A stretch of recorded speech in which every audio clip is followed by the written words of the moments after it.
Well, good afternoon, everyone. On behalf of our leadership and my esteemed colleague, Mandy Whitaker, we'd love to welcome you to another OO-ALC professional development webinar. I'd be remiss if I didn't take a moment to acknowledge one of our OO-ALC superstars, Mr. Alex Lloyd, who directly assisted in getting us ready for this episode. So a big shout out to you, Alex. Thank you so much for that. We are truly excited to launch this very special informational series we call In the Know, which, as the title suggests, is aimed at keeping all our teammates engaged and aware of the things we do as a complex and how we serve our customers. But before I get to share too many details, Mandy, would you remind us all, especially the people who are joining us for the first time, with a few notes about our webinar? You bet. And good afternoon, everyone. It's great to see a few familiar names out there, and we're just so happy to have you join us. As always, please keep your microphones muted, which it looks like most of you are, so you guys are awesome.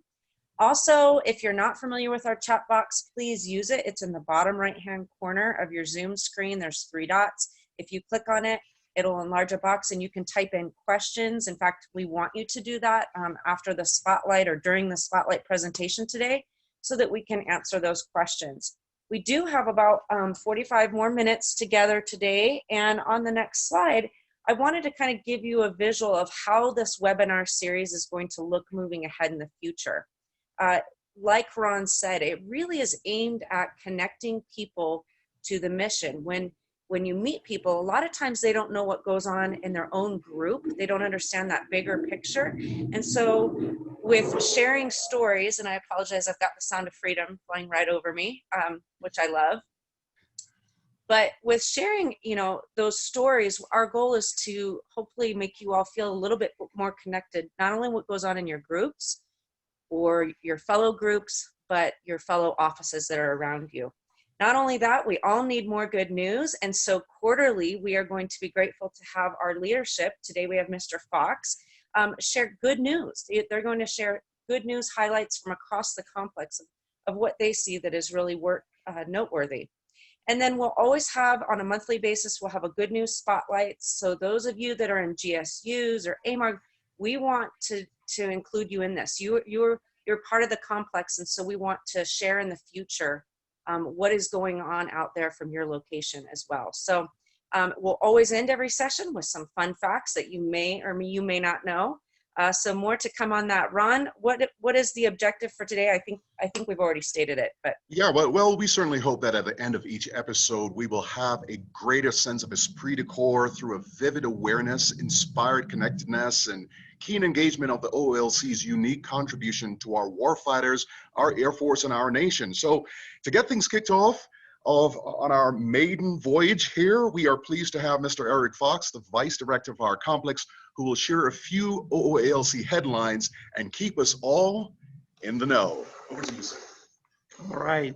Good afternoon, everybody, and it's my pleasure to be, in this inaugural presentation. So, before I get started, I do want to add, taking off my mask there, I do want to add a thank you to Mr. Jared Wagner from the 309th Aircraft Maintenance Group. So Jared, it was actually his idea because he was familiar with this format from an NBC program called The More You Know. And he recommended it to the development team as an opportunity where we could share information and just share awareness about what's going on within the depot, as you heard Dr. Brown talking about. So again, I want to thank Jared. And with that, I'll just jump into some of the headlines we wanted to share. And as was mentioned, this will be done on a quarterly basis. So the first thing I want to make you aware of is many of you have heard about the initiative. It's really a Team Hill initiative, but it definitely affects the complex, and that is to see if we can't get the locality pay adjusted. So a lot of work has gone in over several months because it affects organizations. Any government organization in the region had to be a part of it. But that package is done and is moving to the Office of Program Management. Their board is going to be the 21st of October. But again, that's just really the first step in what can be as much as a 2 to 3 year program. We're going to see if it can't be done quicker. A lot of our civilian leaders in the community are going to help with that in terms of just moving it along. But the intent of that is to get when they do the locality pay assessment, to actually do it better or more comprehensive than was done in the past, looking at a broader area where the people who actually work here live. And that goes all the way from a little bit of into Idaho, all the way through the south of Salt Lake City. And the intent is to see if our cost of living that's associated with locality pay can't be raised from the 15.95% today up into the 16 to 20% band of some of the similar areas around us in Colorado and other areas similar to that. So that's good news. Again, it's not something that's going to happen just right around the corner, but just rest assured it's being worked hard, and we'll keep you updated. Second bit of good news is it is my pleasure to share with you that our own 309th Software Engineering Group Ski Camp has actually been nominated for the 2020 Defense Acquisition Workforce Award in the Software Innovation Team category. So that was actually signed out by Dr. Roper. So he is obviously the Air Force's chief technology and logistics person. So the SAF AQ for acquisition. So that is a real honor for our team, and well done on the part of the ski camp folks from our 309th Software Engineering Group. And the last thing I want to do is, just as we wrap up fiscal year 20, this has been a monumental year. I think everyone would agree. Not only did we have an earthquake and a pandemic that we're living in, but we had hurricane winds we had to recover from. So it has been an amazing FY20, and this Ogden team that we are all a part of really rose to the occasion. The innovations that every one of you have brought forward and your dedication to the mission has generated readiness. So we're going to wrap up FY20 despite all of those things that happen, on track to produce 268 aircraft across both here at Hill Air Force Base and then also at AMARD, which is part of the Ogden ALC. Our EMXG is going to produce on the order of 26,000 units, CMXG 35,000 units. Our missile maintenance group is producing just around 4,000 units, but that includes PDM activity on 6 of the launch control centers. So our teams are actually out in the field, 57 launch facilities that had PDM, 31 boosters, 57 PISREs, and then a whole host of other smaller items that support our ICBM force. Our software engineering group has actually topped the 2 million hour mark already. So they're going to finish FY20 over 2 million hours, and has produced greater than 240 software packages, software products to their warfighting customers. And we couldn't do any of that without our support group, who is really the glue that keeps everything working, who've innovated in their preventative maintenance efforts that have actually increased our productivity, and actually did innovations while we were in the pandemic and had a little bit of space, and while we were dealing with the initial part, to actually get out there and do some preventative maintenance that helped us in the long run. So we as a complex have truly produced readiness for the warfighter, and my congratulations to each and every one of you, and my thanks for how you've worked through this challenge. So as an organization, we're going to produce just over 7.7 million hours and right around $1.9 billion, that's with a B, in revenue. So you belong to a truly great organization, and each one of you is what makes it great, and you really do deserve our congratulations and thanks. and you should be extremely proud of what you've done with all of the challenges in FY21. And with that, I'm going to turn it back over to Ron and Mandy. So have a great day. You bet, sir. Thank you so much. Like, that was just motivational, just even for me as a person and an employee. That was so awesome. I really appreciate you taking the time to do that for all of us, sir. So thank you again. It is my pleasure to introduce our Good News Spotlight today. Our presenter is going to be Mr. Brandon Evans. He is a senior software developer for the Personnel Recovery Command and Control at Hill Air Force Base. It's otherwise known as PRC2. And basically, he builds the security into that application for the Air Force, Army, Navy, Marines, and the National Guard. Now, this guy is super smart. I mean, super smart. He's got all kinds of, computer science, software engineering background, and plus, security certifications out the wazoo. But we are just so grateful to have him with us today. So, Brandon, over to you. Thank you. Thank you. I appreciate the wonderful comments you made. Great introduction. Looks like we have over 89 people joining us. Thanks for joining us today. This will be one of my first webinars, and I'm super thrilled to be a part of it. Let's jump to see what we're going to talk about on the agenda. So this is a quick snapshot of the program I work for, and first, we're going to talk about personal recovery, what it is, and go into details for those who can't see, who are on their phones. We're going to talk personal recovery, how it is a part of the PRC2 project that I work for, and then we're going to tie it all into the command search and recovery and how everything just plays together. So what is personal recovery? According to the DoD Directive 3002.1 and Joint Publication 3-50, personnel recovery is defined as the sum of military, diplomatic, and civil efforts to prepare for and execute the recovery and reintegration of the isolated personnel. One of DoD's highest priorities is preserving the well-being and the lives of all our personnel.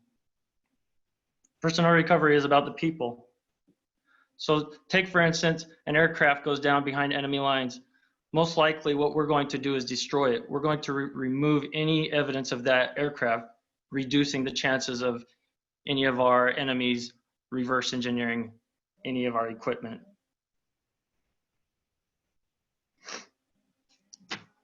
So what does that mean to us? Well, they're going to destroy a multi-million-dollar aircraft. Well, what happens if someone gets isolated behind enemy lines? Well, DoD is going to spend every dime, everything that they can do. They're going to go at all costs to retrieve that person. People matter. Can you go back one slide? And then the other piece of this is the SEER training piece of it. So the SEER training is getting our warfighter educated enough to know like survival techniques, evasion techniques, resist and escape. So they understand in case they do get in that situation, they have the training and they can quickly think what to do in that if that occasion arrives. So how does the PRC2 project provide personnel recovery? I'm going to give you a little information about the PRC2 project. It hosts 3 web applications. These web applications are what we're developing, the development team. This system has requirements and they're designed to be online with an uptime of 99.999%, also known as the 5 nines. Well, if you think about it, that's less than, it can only have a downtime of approximately 5.5 hours a year. So if you think about it, so that's not much downtime.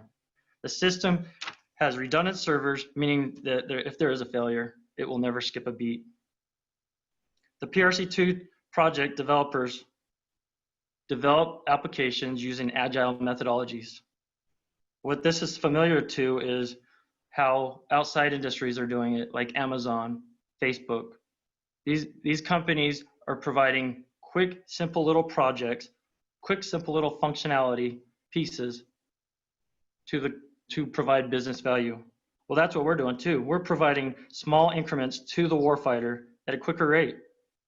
In fact, We've delivered over 30 releases to the field per project or per product. So PRMM, PRMS, over 30 since we Hey, started doing this. Brandon, can I ask you really quick, what is a release for those of us that may not know?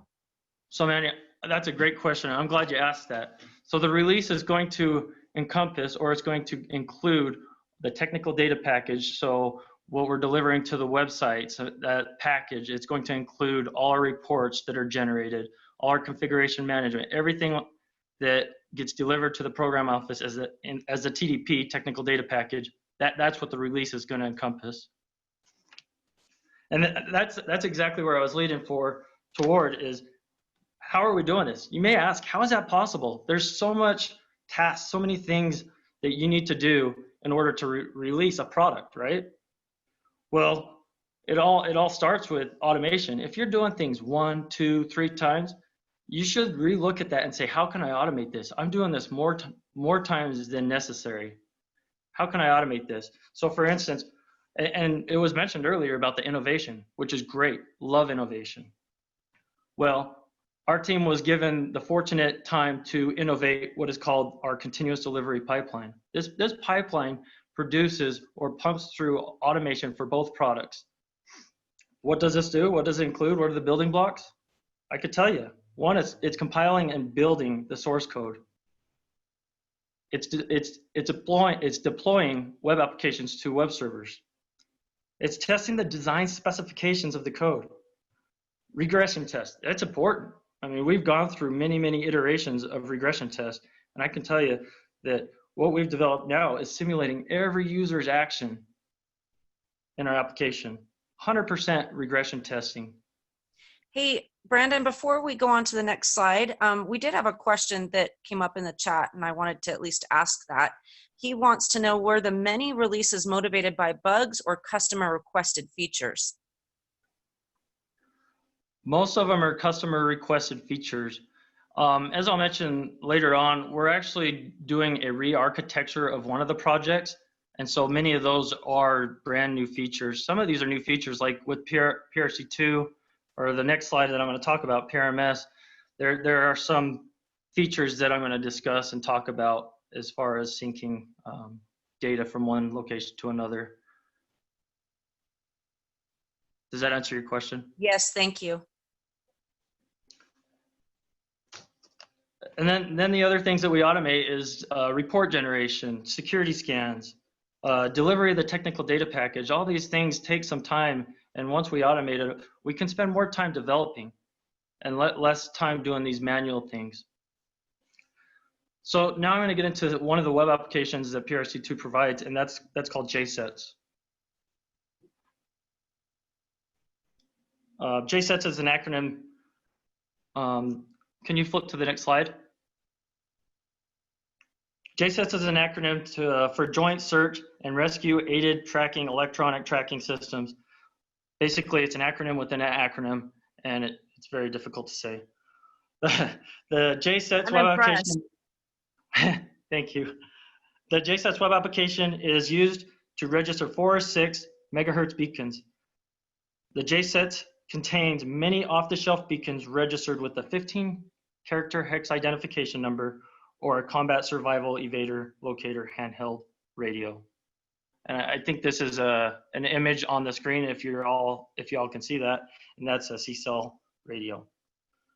Recently, and this is one of those features that I had mentioned earlier, our team has been given a requirement to bridge the gap communication from JSETS to NOAA. Well, what that encompasses is we needed to communicate with the NOAA, our program office, and they gave us some requirements where we were able to create some APIs, web services, to communicate back and forth the data, being able to ultimately sync the data across the entities.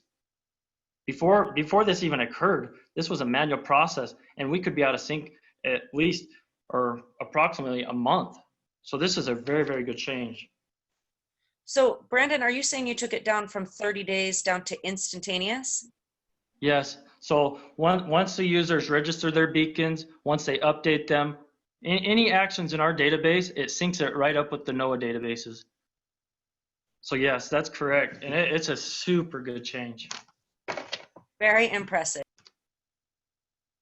So this is the piece, there's several pieces for personnel recovery that are super important.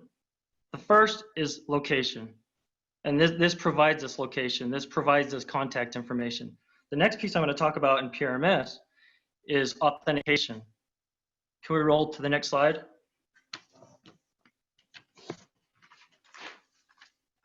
So PRMS is an application that stores personal data. Basically what you see here on the slide is a DD form 1833. We've created a software representation of that form, which is when you're an individual and you're getting ready to go in a high or medium risk of isolation, you will fill this out. What this entails is information only you know. This is an authentication mechanism tool. We also provide the functionality of what you see here as evasion plans of action and personal static plans. This enables the teams to plan out scenarios in the case they do become isolated, what they're going to do, how they're going to do, what they're going to carry, that type of stuff. And then we move on. So this is the PRMM, the mission planning piece. So we've talked about location, identification of isolated personnel. Now we're going to talk about the recovery efforts. How are we going to plan that?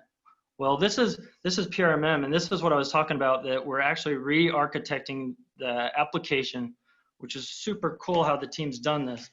We're re-architecting this application to provide the users, the RC users, the ability to quickly navigate the site in a single page application, map-centric, and be able to pinpoint, draw up SAR dots, which is search and rescue dots.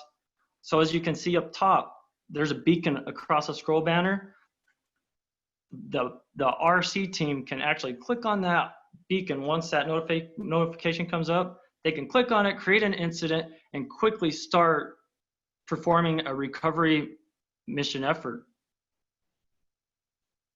There's many functionalities, as you can see, left, right, slide outs, being able to attach isopreps. When you're attaching isopreps, they're using the feed from the PRMS application. Automatically creating ATOs, overlays can be added to the maps. Surrounding threats. In case people don't know what an isoprep is, what is that? Okay, so I'd mentioned isoprep a little bit earlier in the PRMS application. So the isoprep is the form that people will fill out prior to going out on a mission. This form is only information that they know. This is basically an authentication method. So if they're in isolation or they're in trouble, they can express this through the questions, answers in their isoprep. They can express this through the information to whoever is the recovery coordinator. It's a super vital piece when it comes to personnel recovery. Thank you for the question. As I was saying, there's many slide outs in the PRMM application that'll give the capability for the users to be able to quickly navigate. Like I say, time is of the essence.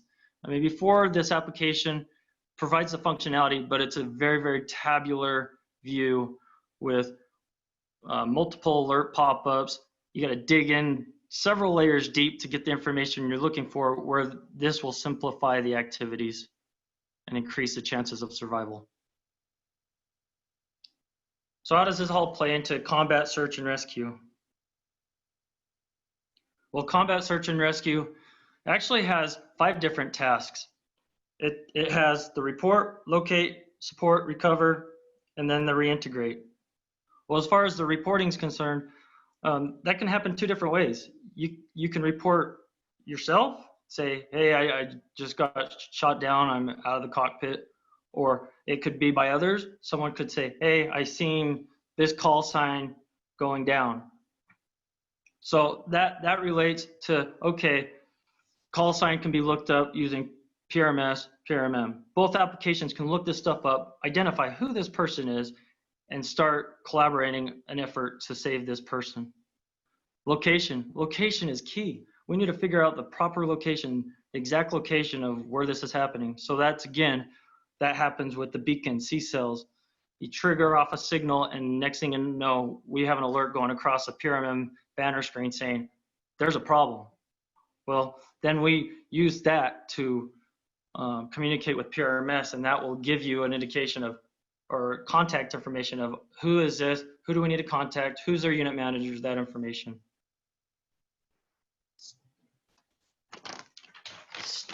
Support. This phase is more or less probably in the PRMM application, and this is where they're going to provide support. As you've seen in the PRMM application, we can look at what the weather's like. We can display what the weather is like.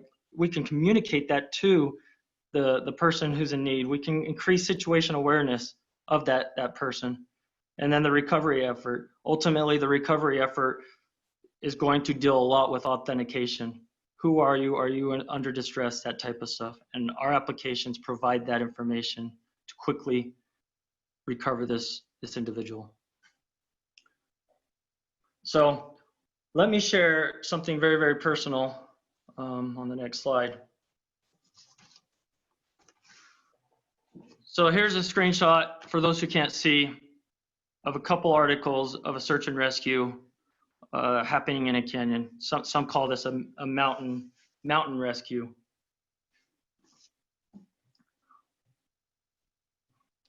Have you guys ever been in a life-threatening situation? Has anyone ever had search and rescue involved?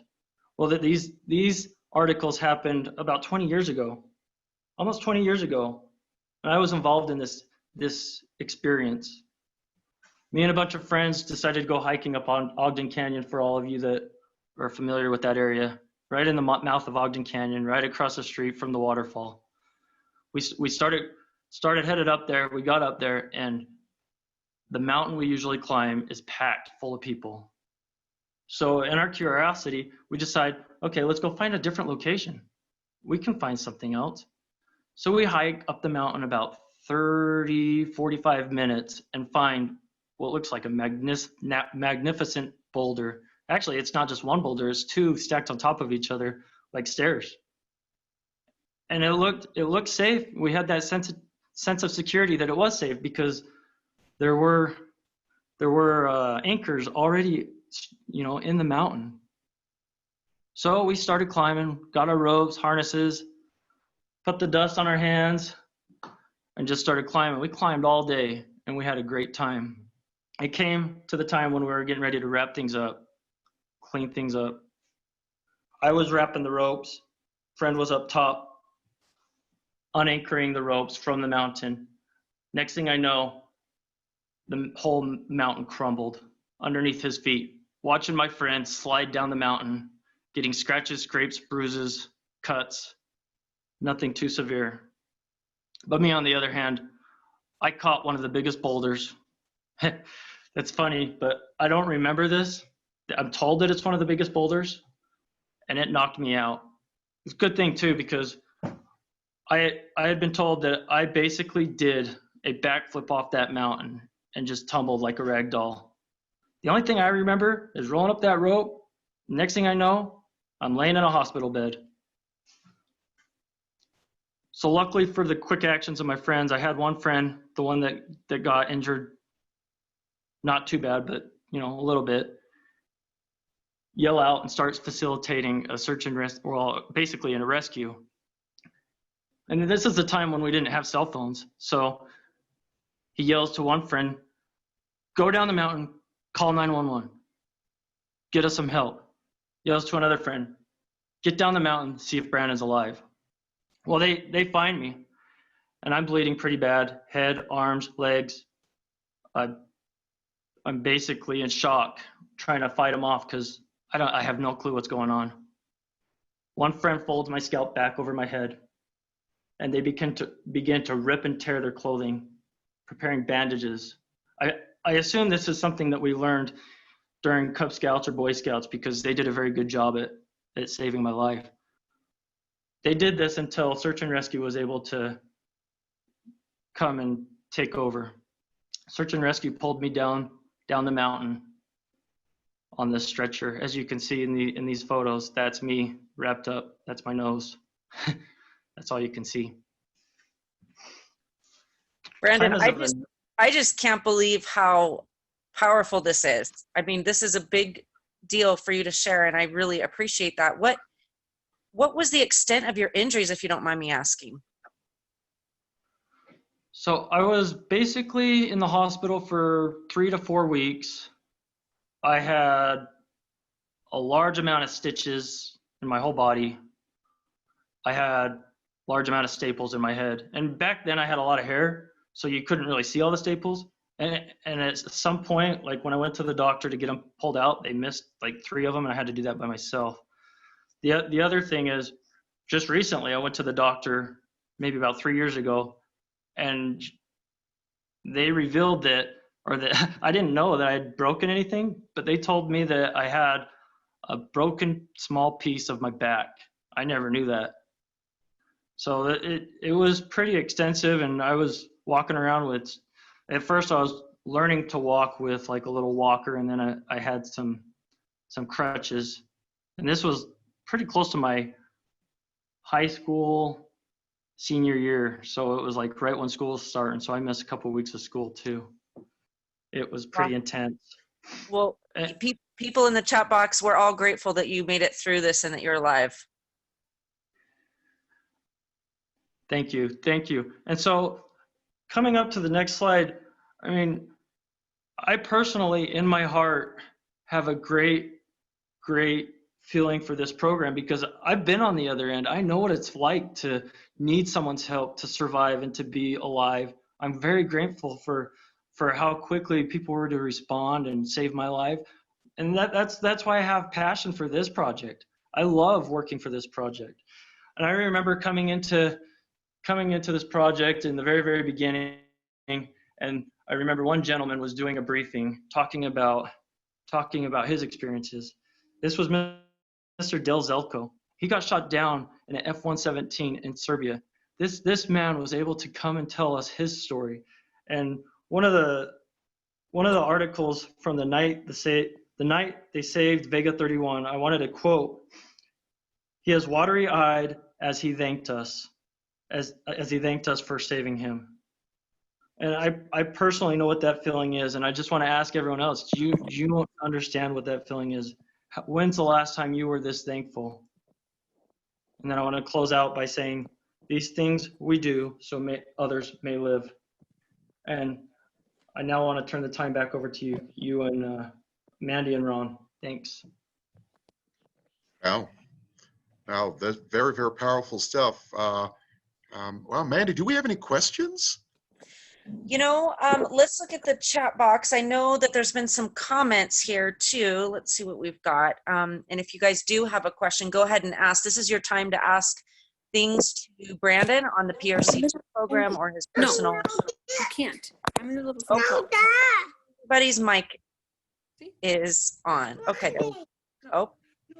Go to your bedroom and play with toys in your bedroom.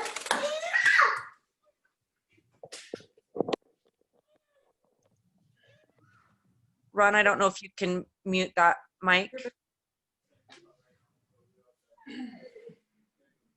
Okay, so back to the chat box. We have, let's see. Somebody had asked if the ISO prep was important to prevent like an adversary from faking like they're one of our people and luring a rescue team into a trap. What are your thoughts on that, Brandon? Yes, definitely. They are super important in preventing that type of activity from happening. There are questions on there that only one person knows, or the person that actually filled out the ISO prep. And then there are authentication statements, there are authentication numbers, and being able to. So one of the things that I was looking up is how these authentication numbers could be used, and sometimes they would take them and say, who are you? What's the first number and last number added together? And then basically, if you are the person you say you are and you're under distress, you're not going to give the correct answer at that point. Is how I take that works. That makes sense. That's awesome. That is awesome. Another question for you: how has the Agile and Scrum method changed your view of software development? That's a great question. So my background, I started on this project, Waterfall. We started Can you Waterfall. explain waterfall for those folks that are not software people too?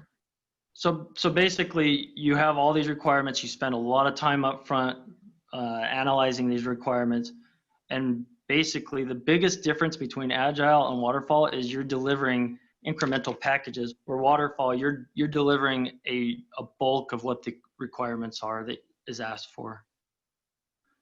I appreciate that from a security standpoint, because what this entails us to do is now we can update. We don't have to wait a year or 2 years to update a security patch for our application. We can do it within a week, 2 weeks, even minutes. Once you go to capability delivery. Does that answer the question, or do you want me to go into more details on that? I think that covers it pretty extensively. That's really one of the better definition, or rather explanations for the definition of waterfall versus agile that I've heard. That's pretty good. I mean, even me, who is quite the non-techie kind of person, understands the way you shared. I do have a quick question for you while Mandy's looking for or going over the chat box for another. Of course, clearly, Brandon, your passion and connectedness with search and rescue is evident. Do you have any advice for anyone who are outdoor fanatics? How can we be safer to make, not just the job of rescuers easier, but hopefully even eliminate them having to come out in the first place? But would you have any advice for us? How would we do it differently to be more safe out there? There are many things that come to mind when you ask me that question. One, people may ask, why weren't you wearing a helmet? Wearing a helmet probably would have saved a lot of headache, I guess you would say. The reason I wasn't wearing a helmet is we weren't preparing to go to this location. We actually went and rented shoes from a local mountain climbing shop, and they told me I didn't need a helmet, so I didn't get one. It probably would have saved me a lot. If you're going out and snowmobiling or razor riding, it might be good to carry a beacon with you. Stuff like that could help out a ton too. If you're going hikes, take water. There's many things you can do to be prepared. Yeah. Certainly you wouldn't want to go alone. And that was probably one of the biggest things. Having your wingman with you may have saved your life, huh? It definitely did save my life. And that's why I like to illustrate that picture, the two people climbing, holding their hands up in the sky. Like that friend of mine, that friend of mine helped me survive. And now I'm here to tell the story. That is so awesome. And just the fact that now you work in this industry, like on the exact program which helped save your life, is just really, really inspirational. I love it. We have another couple questions. Is your DevSecOps pipeline truly providing more quality and capability to your customer? And please keep in mind that our audience may not know what DevSecOps pipeline is. So if you can kind of answer that. So DevSecOps in a nutshell is basically incorporating automation into the tools that we have. So our pipeline has many tools, like I mentioned before, and a lot of the quality comes from basically the developers. Because you think about the regression testing, yes, definitely. We have 100% regression testing on the PRMS application, so we're able to fully test the application prior to even sending it out to the field, and that gives us the assurance. There's other tools in place that give you best practices type of testing, automated. So it definitely does. Most of what I've seen is the test. It's all about the test. You write your own tests, and you need to provide quality tests. So if there is a bug issue or there is an issue, I look at it as a lack of a test, a missing test. That makes sense. Yeah. Another question for you, Brandon. What skill sets are needed to develop these applications? I'm guessing it has to do something with ++. Hit the wrong mic button. So the security ++ is definitely not a skill that is needed for these applications. It's more of gives you an idea of some of the security with some of the technology stacks. But what is needed for these applications For instance, PRMS is an ASP.NET technology stack. We use C#, which is a coding language. The other one is PRMM, which is using .NET Core. And they're using a C# programming language with some of the Angular type of technique stacks. So there's some of that will help develop with these types of applications. And then understanding, you know, how the web server works with the SQL server and how the communication occurs, that's important too. Fantastic. All right, another question. Do you have any lessons learned in the transition from Agile to Waterfall? So when we transition from Waterfall to Agile, some of the things that I keep in mind is the tests. So when you're writing tests, functional tests, Selenium tests, unit tests, Selenium tests is basically your user interface test. When you're writing these tests, it's important to keep them short. One of the lessons learned is because, I didn't mention this earlier, but we drove down our time that it took to run these automated tests from 2.5 hours to under 20 minutes. And the reason for this is we have short, simple tests with the arrange, act, assert structure, which enables us to run these in parallel now. We're able to run all these tests in parallel. If we have long, large tests, it's harder to debug, and then also it takes longer to run. You can't split those out and run them in parallel. So that's my suggestion when you're switching from Agile to Waterfall is make sure you know how to write tests. The other pieces of it, I mean, and then your acceptance criteria. Make sure you have a good product owner that can write great acceptance criteria. That's a super important and key role for that product owner.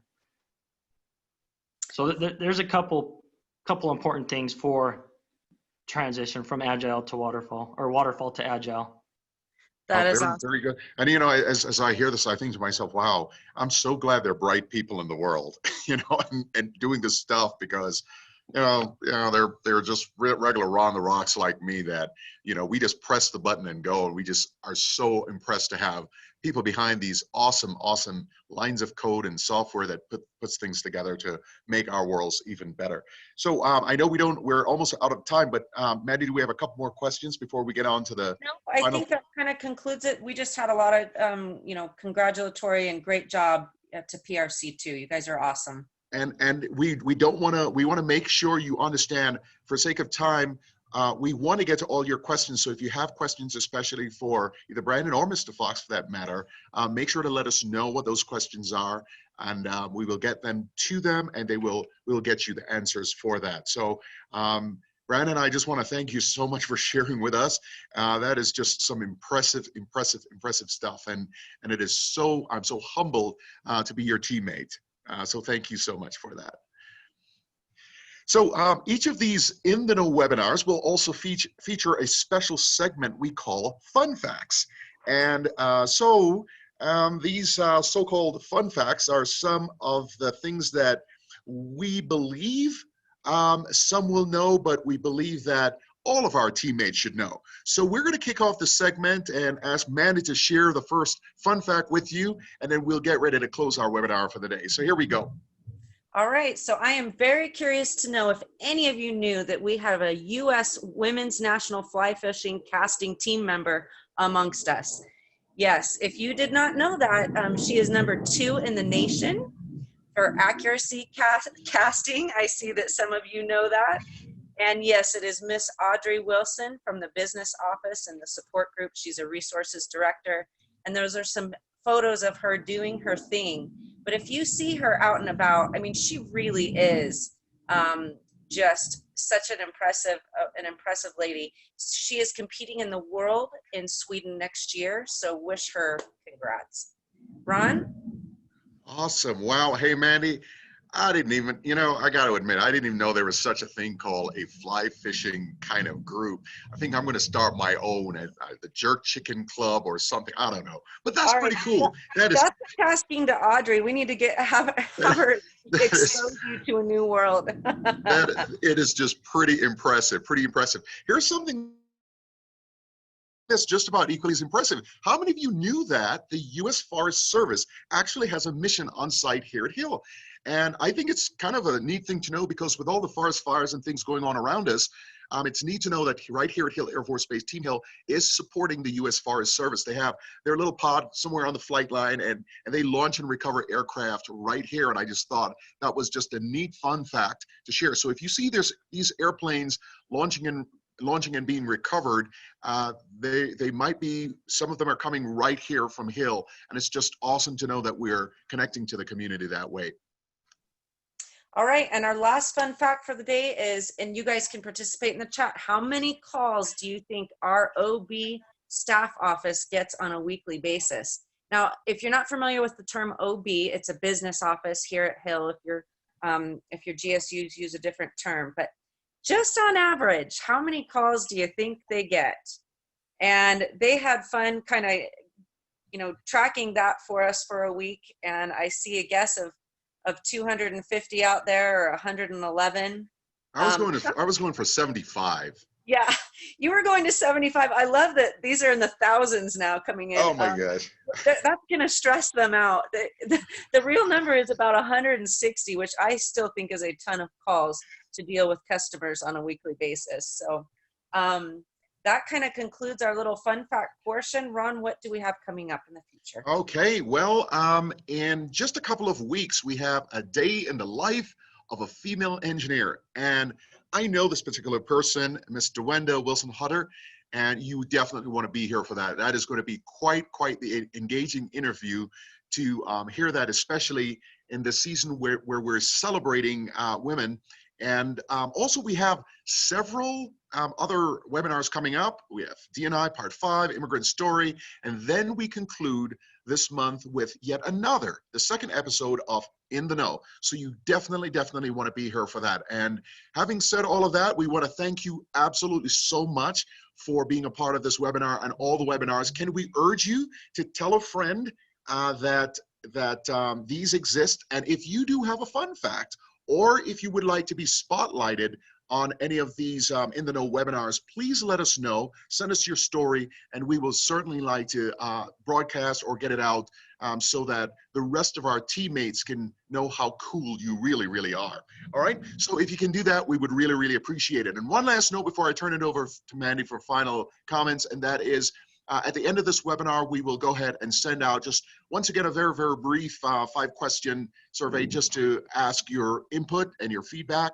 And we certainly covet those responses. That's how we get to improve and get even better at these. So having said that, we want to thank you once again for joining. And Mandy, over to you for the last words. All right, just to answer one question from the chat box, we will be with you guys again in 2 weeks. We're going to skip next week. So a day in the life with Miss DeWenda Wilson will be in 2 weeks. And just a big shout out again to Jared Wagner for making this happen, coming up with this great idea, and to Alex Lloyd, Mr. Fox. Everything is a team. We can't do anything without a team. So thank you all. Have a great Air Force Day.